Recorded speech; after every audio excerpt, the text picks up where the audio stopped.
Hello guys, കണ്ടോ രാവിലെ തന്നെ മഴ ചതിച്ചു. നമ്മൾ വീട്ടിൽ നിന്ന് ഇറങ്ങിയപ്പോൾ തന്നെ നല്ല മഴയാണ്. കണ്ടല്ലോ, നല്ല മഴയാണ്. അങ്ങനെ ഞാനും ഭർത്താവും കൂടെ ഒതുങ്ങി നിൽക്കുന്നു. ഇന്ന് എനിക്കൊരു എക്സാം ഉണ്ടായിരുന്നു, അതിന് പോകാൻ വേണ്ടിയിട്ടായിരുന്നു. നമ്മളിതാ വെയിറ്റിംഗ് ഷെഡിൽ ഇങ്ങനെ ഒതുങ്ങിയിരിക്കുക നിന്ന്.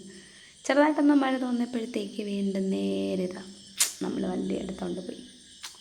കണ്ടോ, അപ്പം ചെറുതായിട്ട് മഴ പൊടിയുന്നു. അങ്ങനെ പോയി.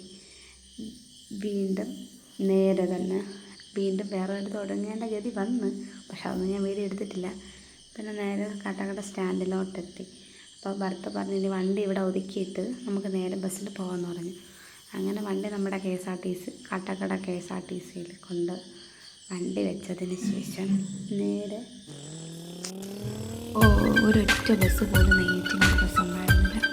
അങ്ങനെ കുറച്ച് കഴിഞ്ഞപ്പോൾ ബസ് കിട്ടി. അങ്ങനെ ബസ്സിൽ കയറിയിരുന്നു. അപ്പോഴാണ് ഒരു കാര്യം ശ്രദ്ധിക്കുന്നത്, എൻ്റെ കാതിലെ കമ്മലുകളാണ്.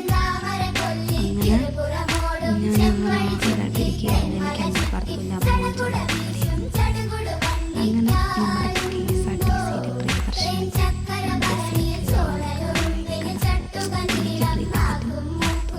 ചാർജുണ്ട്. പിന്നെ അവിടെ നിന്ന് നേരെ ബസ് എടുത്തിട്ട് അവിടെ എത്തിയതും വീണ്ടും എന്താണ്ട അടുത്ത മഴ.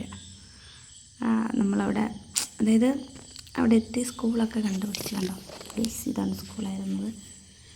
അങ്ങനെ മഴ ആയതുകൊണ്ട് തന്നെ ചായ കുടിക്കാമെന്ന് കരുതി. അങ്ങനെ തളർന്നു വന്ന് ചായ കുടിക്കുന്നു. അപ്പം തന്നെ നല്ല ലേറ്റായി, എങ്കിലും ചായയും ഉഴുന്നോടെയും കഴിക്കാമെന്ന് വിചാരിച്ചു. അപ്പം ഞങ്ങളത്തേക്കും ഈ കമ്മൽ അവിടെ നിന്നു. എൻ്റെ ഷോളിനകത്ത് തന്നെ കമ്മലുണ്ടായിരുന്നു. കമ്മലും ആണി, അതാണ് അതിൻ്റെ ടെസ്റ്റ്. അങ്ങനെ നമ്മൾ ചായയും ഉഴുന്നുവടയും വറുത്ത് കട്ടനാണ് കുടിച്ചത്. കട്ടനും ഉഴുന്നുവടയും. ഞാൻ അതും കഴിച്ചും കൊണ്ടാണ് ഞാൻ നേരെ എക്സാം ഹാളിലോട്ട് കയറിയത്. അത് കഴിഞ്ഞിട്ട് വീണ്ടും KSRTC ബസ് തന്നെ കിട്ടി. അത് കഴിഞ്ഞിട്ട് നേരെ കാട്ടാക്കട, ഇതുവരെ ഭക്ഷണം കഴിച്ചിട്ടില്ലായിരുന്നു. അങ്ങനെ ഫുഡും കഴിച്ച് നമ്മൾ നേരെ വീട്ടിലേക്ക് പോയി ഗൈസ്. ഇഷ്ടപ്പെട്ടാൽ ലൈക്കും സബ്സ്ക്രൈബും ചെയ്യാൻ മറക്കരുതേ. ബൈ.